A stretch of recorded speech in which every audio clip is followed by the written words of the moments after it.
HypochondriAlice was beginning to tire of her bladder's constant interruption of the dream she was trying to finish.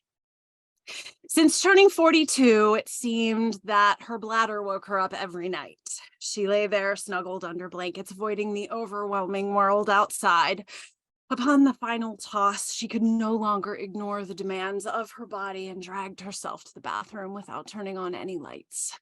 As she sat on the toilet, she began to feel sweaty and dizzy, but before she could process what was happening, she became aware of her grandmother's voice from down the hall.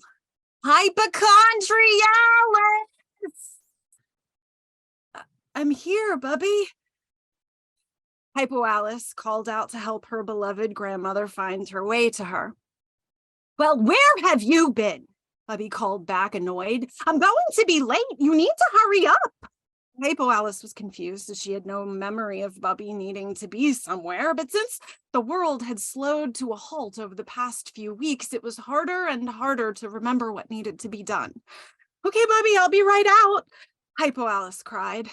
Bubby raced into the bedroom and looked right past her in that very specific way that she had of being both dismissive and disappointed at the same time. "Let's go!" HypoAlice followed, stepping over the threshold of the bedroom into the hall. She felt herself tumble into the darkness, losing sight of Bubby, who continued rushing ahead and didn't turn back to see if HypoAlice was in tow. "HypochondriAlice! Wake up! The doctor is here!"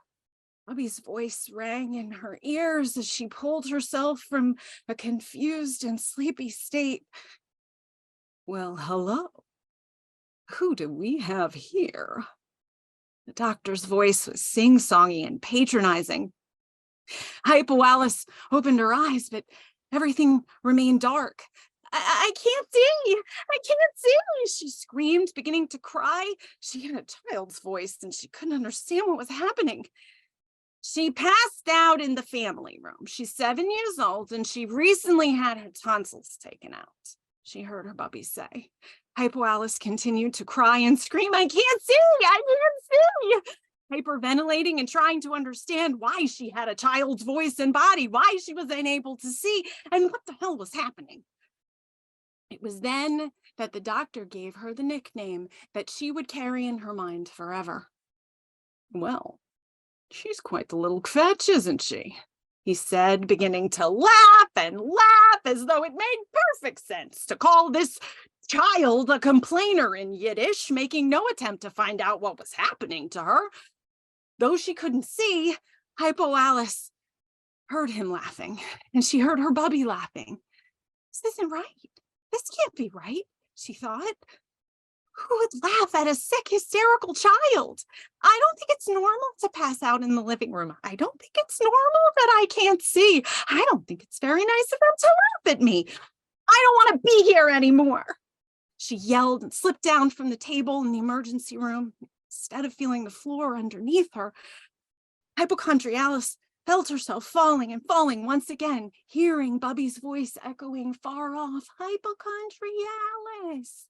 Her stomach flip-flopping and darkness pulling her down as she tumbled head over foot into nothingness. Hey, wake up!" HypoAlice heard the voice calling from far off. She opened her eyes and only to see the most gorgeous teenage boy she had ever seen leaning over her. He smiled down at her as her eyes fluttered open. Her sight had returned to normal, she happily noticed.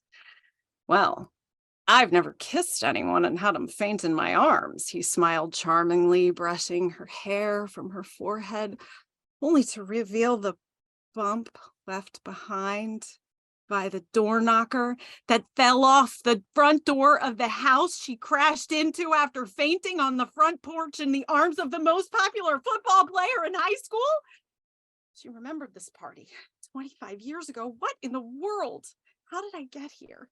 And I am not a kvetch, she cried, still lying on her back in the foyer of the party house, her legs poking over the threshold as the door stood open. Okay, he cried, laughing at her nonsensical statement and ignoring the distress in her voice as if this were a perfectly normal interaction. HypoAlice pulled herself upright. I think I need to go to the hospital, she said groggily, looking around to see a room full of vaguely familiar teenagers staring at her blankly. Not necessary. Ridiculous. Drama queen. You just drank too much, dummy. But I didn't drink anything at all. I was just sitting on the sofa talking to the footballer all night. She just drank too much. No, I didn't drink anything at all. Don't you hear me?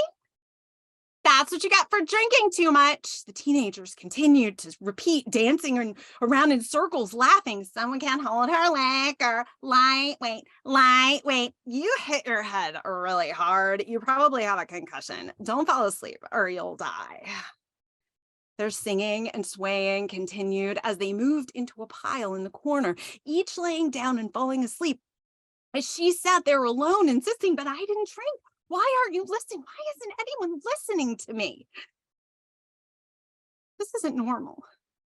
Why does this keep happening?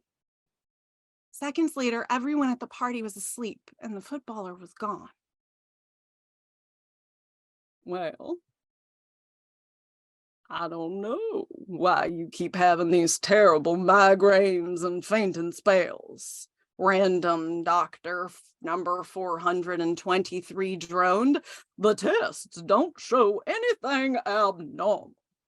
Have you ever seen a psychiatrist? You're probably just a little bit crazy. Young women often have delicate sensibilities. Some medications to help settle your mind will probably make it all better, darling. HypochondriAlice sat in the exam room now in her 25-year-old body, still unsure how following her bubby out of the bathroom a few minutes ago had led her on this very upsetting adventure through time.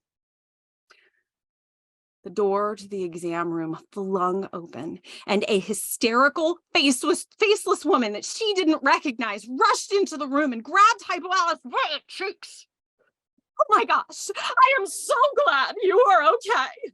When I heard that loud bang in the food court over by the teriyaki place, it sounded like someone dropped a bowling ball on the floor. I turned around to see you lying there unconscious, and I realized it wasn't your head at all. It wasn't a bowling ball at all. It was your head that smacked the ground. The entire room began to spin. HypoAlice began to cry. I'm pretty sure that's not normal. Why does this keep happening? You don't have a concussion. You didn't have a seizure. The tests indicate nothing abnormal. You need to see a psychiatrist. Honey, why are you lying on the bathroom floor? Did you pass out again? This isn't normal. The tests indicate no abnormalities. I don't feel well. Have you ever seen a psychiatrist? I don't feel well. I'm never sick. You just need to think more positively. Fetch, complainer, drama queen, lazy, crazy. Fetch, complainer, drama queen, lazy, crazy. HypochondriAlice felt as if she were traveling through a hole in the universe, a bright light ahead leading the way back to the beginning. Fetch, complainer, drama queen, lazy, crazy. Fetch. She sang quietly as the pain above her left eyebrow throbbed, and she opened her eyes, thrilled to be able to see, but realizing sadly that it had happened again. Only this time she was alone on the toilet.